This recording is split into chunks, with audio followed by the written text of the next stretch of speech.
without further ado, please give a warm and big applause to RockawayX researcher Filip Široký.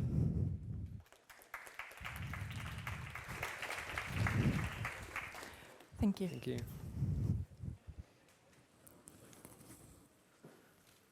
So, hello everyone, my name is Filip and I'm a researcher at RockawayX. And today I'm going to talk primarily about some of the latest designs for how to build blockchains and hopefully explain their main benefits for developers and users. A little bit about myself. My background is in theoretical computer science, and before working in crypto, I spent 4 years working as AI researcher at CERN, where my role was coming up with novel deep learning architectures to solve some of the biggest problems in particle physics. And what brought me from being an AI researcher to a crypto researcher is the impact I think these credibly neutral systems are going to have on everybody, primarily in redefining money, finance, and identity. But I also think that it's only going to have such an impact, only if we can make these systems super scalable to really accommodate everybody and put these network effects to use. And they also have to be super secure and seamlessly interoperable. So naturally, with these conditions in mind, I've always been interested in how to build such systems and if it's even possible. So first of all, I'd like to start with what I perceive are the principles of Cosmos. And throughout my talk, I'm going to be giving the arguments for how I think we can preserve these principles, but also improve in some of the metrics such as performance, shared security, and interoperability, 10x or 100x going forward. So just very briefly, what are the principles? You all know them. It's sovereignty, basically the fact that app stakeholders have full control over the chain. It's interoperability. You have many chains. Every application is own chain, and they communicate through IBC. It's flexibility, the fact that each application is also its own chain, gives developers a larger design to explore the trade-off space. And next one is upchain. Every application is on upchain. This has a big impact on performance because on smart contract platforms like Ethereum or even rollups like Arbitrum, when there is some booming application or some big NFT mint, it affects the user experience for all other applications because essentially all the applications on this platform are competing for the same resources, so the gas limit in the blocks. So with Cosmos, since every upchain lives in its own chain, every application lives on its own chain, you don't have to fight for these resources, and it gives you a better user experience. And the last one is shared security. It's great that every application is its own chain, but there's a problem of fragmented security, meaning that each application has their own validator set, and the economic security of the chain is tied to the token value, and in theory, it's easier to take it down compared to Ethereum or other large smart contract platforms. And since day one, there have been some notions of how to bring shared security, be it from ICS, replicated security, or mesh security. So before going into the different designs, I'd like to show 2 slides to look at some metrics, or where does Cosmos stand in the multi-chain world. The first one we can look at is the total value locked in Cosmos. And there are multiple ways how to look at TVL, but it's as a matter of fact, it's undeniable that it has been much larger before the Terra collapse. It has grown to 17% of the market share of TVL in the whole blockchain world. And after the Terra collapse, it's now at around 1%. Then we can look at the daily active users and where are users today. And we can see that the most popular Cosmos chains like Osmosis still have only around 10,000 daily active users today, whereas, for example, Uniswap has around 80,000. And if you look at the daily active users for Ethereum or Solana, it's over 300,000. And also, last we can look at rollups, which have never been more popular and are booming. So as an investor, you might look at these metrics and say okay, so the TVL is decreasing, the daily active users are elsewhere, and rollups have never been more popular. So, is there a space for Cosmos? And like my argument here would be that we're still so early, and these numbers, like all of them, are so small that it doesn't really matter compared to what we all hope will be to come. Like there are 8 billion people in the world. The biggest Web2 platforms have billions of users. So even like Ethereum with 300,000 daily active users is not much, right? And so why do we not have daily active users? I think it's primarily because the tech is not ready yet. If we look at, for example, the performance of Web2, and like it's truly global applications like Twitter, WhatsApp, or Google search, we are still many orders of magnitude away in order to achieve the same scale, even with the fastest smart contract platforms today. So what has been the way how Cosmos has been solving its approach to scalability and shared security and just making the user experience better for users and developers? So of course, it's been the upchain thesis, and there have been several advantages over Ethereum, Solana, or the smart contract layer platforms. And it's the fact that, as I said previously, you don't have to compete for the same block space with the other applications. You have more flexibility and customizability of the execution environment. Like when you build an application, you are not tied to the EVM or Solana VM, but you have much more flexibility there, and you have sovereignty of your own chain.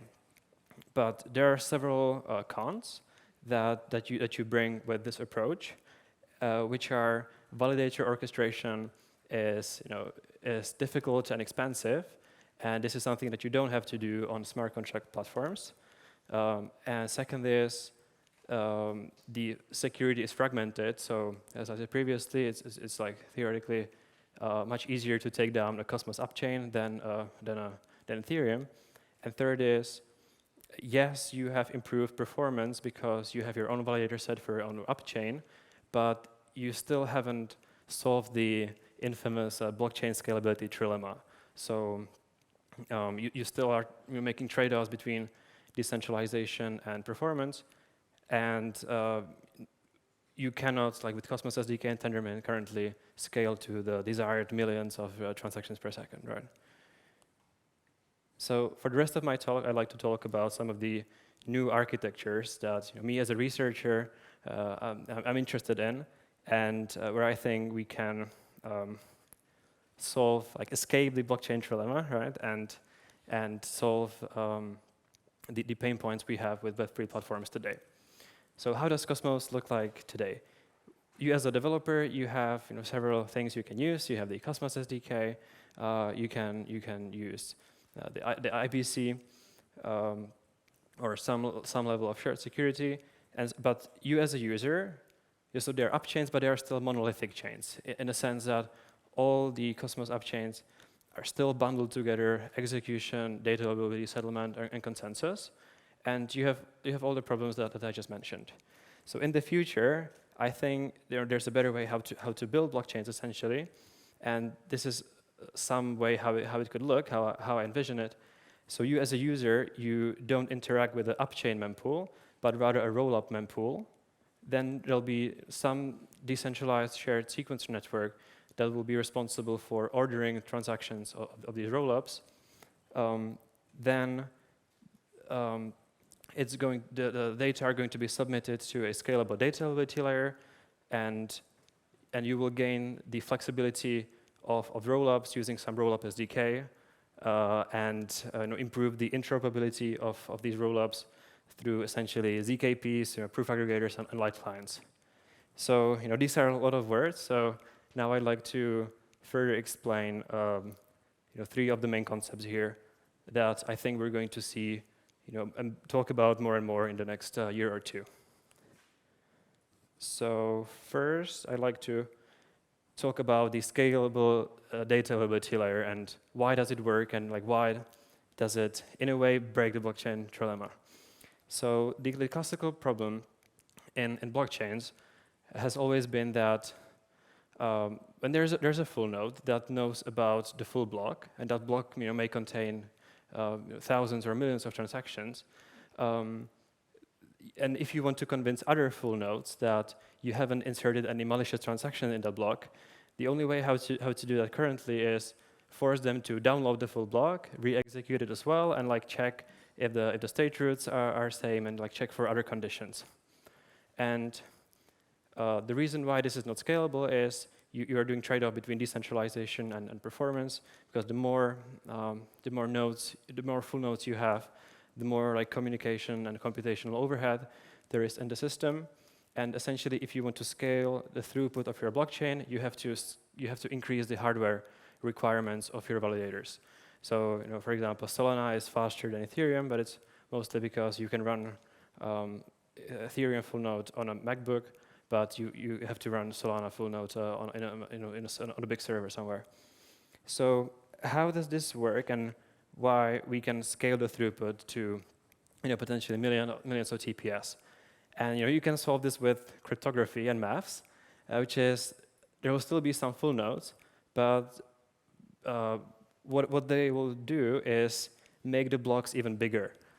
You make the blocks even bigger by using some Reed-Solomon encoding, or in general erasure coding, which makes it bigger, but it gives it such properties that when light nodes, which can be even your phone or some very light hardware, Raspberry Pi, when they data availability sample these erasure-coded blocks, you have a really good certainty about, let's say, the correctness and data availability of the full blocks. And essentially, the more light clients you have data availability sampling the erasure-coded blocks, the more certainty you have that the full blocks are indeed correct, and therefore the higher the throughput, the bigger the blocks these full nodes can have, right? And so this sort of completely flips the let's say mechanism, where suddenly not the more validators you have, the worse performance there is, but the more light nodes you have, the better the overall throughput can be. And also, the decentralization is better in a sense that now it can be the light nodes can verify the full nodes on a very on a very light hardware. Second principle is rollup SDKs. So we've all heard about rollups, but majority of the rollups like Optimism and Arbitrum still have a lot of problems.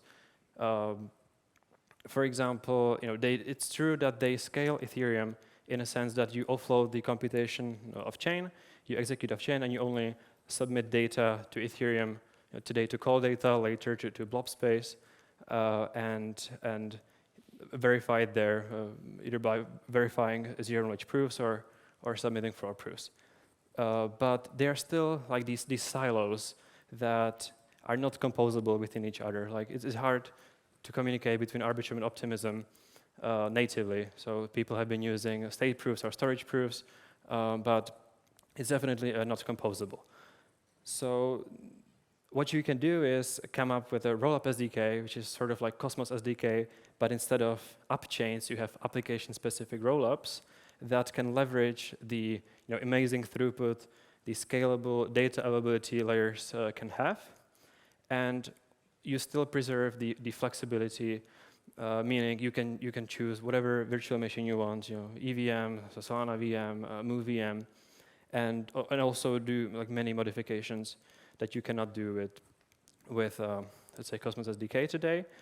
And last but not least, there's usually some way of achieving interoperability, be it from some proof aggregator, where all the application-specific rollups are also producing proofs for to convince everyone about the correct state transitions of their state, and then other rollups can essentially run light clients of the rollups they want to bridge with, and like this, you can bridge very, very securely it's like the most secure way of bridging things, because you actually do not add any honest majority assumption. Like the only honest majority assumption, and where the token actually has to have some value for economic security, is the underlying L1, be it like Ethereum or Celestia, or other database layers that are emerging right now. And like the third principle I think we're going to be seeing more often are decentralized shared sequencers. Okay, so we have scalable data stability layer that can maybe support millions of transactions per second in total. We have rollup SDKs that actually build the rollups on top of it, the execution layers. You have some level of interoperability between them. And why do you need shared sequencers? Well, you would need shared sequencers if you also, okay, so there are several problems with rollups that have centralized or single sequencer. One is like the regulatory question, because whenever something is centralized, it's easy, to target it. Then there is like the liveness and censorship resistance issue, where if a single machine is down, it obviously stops working, and it could be censoring you. And like the last one is, if you want your composability back, like to be more specific, atomic synchronous composability, you can't have that with just rollup SDK and like separated sequencers, but you can have that with decentralized shared sequencers. And maybe like my first question when I heard about this was, well, but if we now have decentralized shared sequencers as a single network that maybe orders transactions for thousands of rollups, haven't we got back to the same old issue that now the bottleneck will be here somewhere on a layer 3 and the shared sequencers? And like what convinced me that this should still work is the fact that these shared sequencers don't do execution. They only do ordering, which is like very computationally efficient and fast, and you leave the execution for someone else later. So, and by the way, I find it interesting because I come primarily from the Ethereum ecosystem, that I see these roadmaps pretty much converging to a very similar architecture, where instead of Celestia, you have danksharding, which is pretty much the same design, but you use 2D KZG commitments rather than like fraud proofs on Celestia, but that essentially serves the same thing. And then you also have shared decentralized sequencers and rollup SDKs, built on top of that. So to sum up the different approaches and like why I think this way, like by building this way, we can solve many of the Web3 problems and actually build scalable infra, is that with sovereign rollups, we still have the app specificity. We have the flexibility that we started with, right? And we have even better security because we now have to rely on just like one honest majority assumption. And like the only cons I can come up with is that it's more complex. You have maybe less sovereignty in a sense, depending on your definition, but you can still hard fork. So this level of sovereignty you still have, and but it's complex and still unproven. But I think that in the next year or two, this is going to be the standard of how to build blockchains in Cosmos and outside of Cosmos. And it's the same story with the Ethereum ecosystem. Is there some advantage that the Cosmos ecosystem has over the Ethereum ecosystem, or as an investor you just don't know because we're all building the same thing, and maybe Ethereum has more network effects, so it's just going to capture most of the users and value? And I think like there's like at least one sort of thing that you can look at, and that is Cosmos has always been on the forefront of innovation. Like you've seen it with Anoma and their intent-centric sort of way of doing things, or with Celestia in 2018 publishing the lazy ledger paper, and it's essentially going to be roughly 2 years before Ethereum plans to implement danksharding.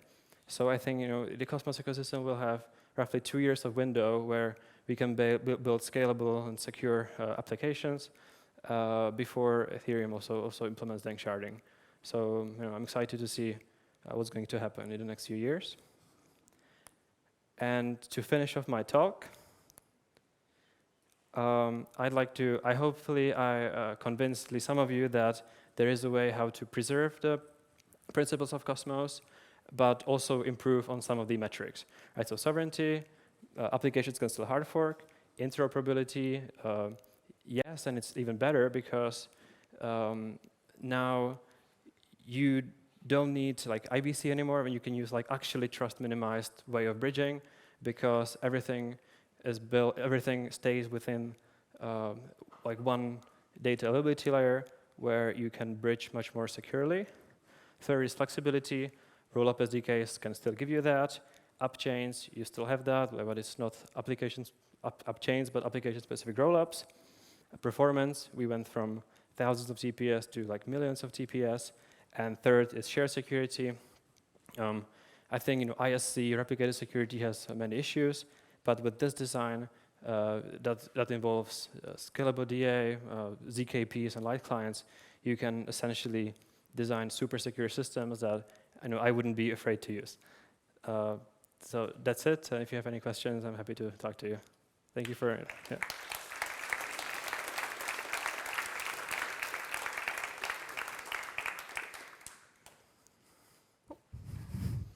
So we have a question for you, actually, and it says, data availability layer is the layer that ultimately owns the blockchain state and controls blockchain. Isn't shared data availability layer a Cosmos antithesis? Yeah, I think that's a really good question, and I think this question targets, so what is your definition of sovereignty?